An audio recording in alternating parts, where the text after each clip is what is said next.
कंजूस सास बलियापुर नामक गांव में स्वर्णी नाम की औरत रहा करती थी। उनके दोनों बेटे शहर में जाकर काम करा करते थे। बड़ी बहू का नाम प्रतिभा और छोटी बहू का नाम सुनैना था। स्वर्णी और प्रतिभा हमेशा सुनैना को तंग किया करती थी, क्योंकि उनके छोटे बेटे ने सुनैना से शादी अपनी पसंद से की थी और सुनैना एक साधारण से परिवार से थी। एक बार बड़ी बहू के हाथ से सास का चश्मा टूट गया है। प्रतिभा, ये क्या कर दिया मैंने?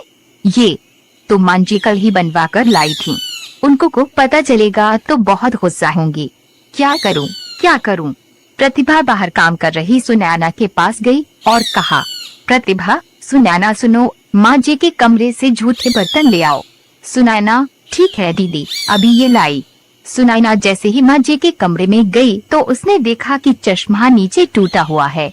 उसने चश्मा उठाया ही था, तब तक प्रतिभा माँ जी को लेकर वहाँ पहुँच गई। प्रतिभा, हे भगवान, माँ जी का चश्मा तोड़ दिया। माँ जी कल ही इसे बनवा कर लाई थी। ये क्या किया तूने सुनैना? कोई काम ध्यान से नहीं करती हो तुम, कितना नुकसान कर दिया। स्वर्णी, ये क्या कर दिया तूने? जब से आई है नुकसान पे नुकसान किए जा रही है। एक तो घर से खाली हाथ आ गई और जो अब मेरे घर में बचा है वो भी तोड़ना चाहती है। सुनैना, माँ जी ये मैंने नहीं किया है।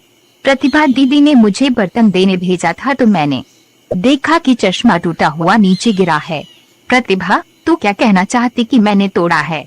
सुनैना, नहीं दीदी, मैं तो माँ जी को बता रही थी कि मैंने नहीं किया। यहाँ प्रतिभा रोने की एक्टिंग करके दिखाती है।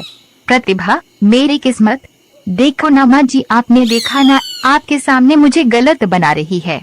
सुनैना, नहीं दीदी, मेरा ऐसा कोई इरादा नहीं है। प्रतिभा, चुप रहो तुम, एक तो नुकसान करती हो ऊपर से झूठ भी बोलती हो। स्वर्णी, जाओ मेरे सामने से और दोबारा मत आना जब तक घर का सारा काम ना खत्म हो जाए, समझी? उसके बाद तुम जंगल चली जाना, वहाँ से लकड़ियाँ काट कर ले आना। प्रतिभा, जंगल चली जाइए उस समय से। समझ गई। सुनैना, लेकिन दीदी इन सब कामों को करने में ही शाम हो जाएगी, इतनी जल्दी ये सब कैसे करूँगी? प्रतिभा, मुझे क्या पता, माँ जी ने बोल दिया सो बोल दिया। समझ गई। सुनैना, माँ जी। स्वर्णी, प्रतिभा ने क्या कहा समझ नहीं आया। सुनैना, ठीक है माँ जी, जाती हूँ। बेचारी सुनैना उदास मन से वहाँ से चली जाती।